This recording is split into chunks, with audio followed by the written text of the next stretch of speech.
Oui, Monsieur le Président, chers collègues.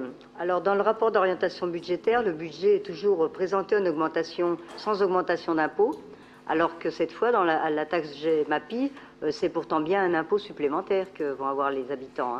Et nous tenons à souligner que le poids de cette nouvelle taxe va lourdement peser sur le budget des habitants, sur les familles, qui ont beaucoup de mal aujourd'hui à joindre les deux bouts.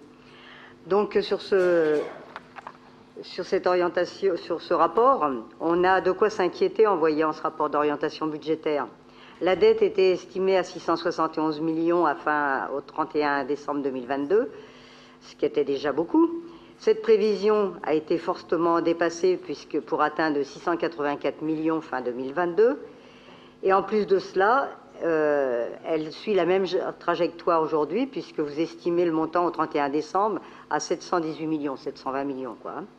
Alors on connaît le refrain de dire que ce sont les communes qui ont transféré leur dette à la métropole. Mais je dois vous rappeler que nous sommes opposés au transfert de compétences et que cette dette correspond à des investissements importants que nous avions réalisés et qui ne sont plus à faire. Je peux prendre par exemple pour Saran, nous nous sommes endettés à l'époque pour moderniser notre réseau d'eau potable.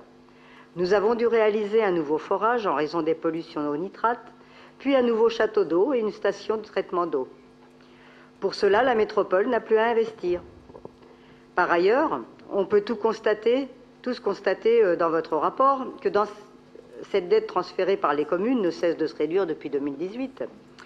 Par contre, la dette du budget principal de la métropole est passée de 156 millions à 410 millions d'euros.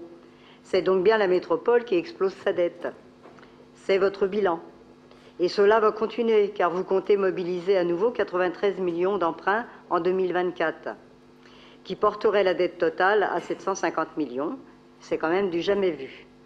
Si encore la métropole s'endettait pour investir sur les équipements de proximité de nos habitants et nos entreprises qui en ont tant besoin, des routes en bon état, des pistes cyclables plus nombreuses et de qualité, des services publics efficaces qui rendent réellement service, mais non. Tout le budget infrastructure va être mobilisé ces prochaines années pour le somptueux projet d'Émail.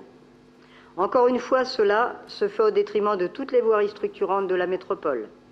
Et je ne parle pas que pour Saran. Nous avons toutes et tous dans nos villes à la charge de la métropole qui ne seront pas réalisées. Autre regret, le manque d'ambition sur les déchets. Nous manquons d'ambition dans ce domaine. On a l'impression que les services sont supprimés les uns après les autres. Car après la suppression du ramassage des encombrants, la réduction du nombre de collectes, c'est maintenant la suppression de la collecte des déchets verts en porte-à-porte qui était accessible uniquement aux seniors et aux personnes handicapées. Cela commence à faire beaucoup.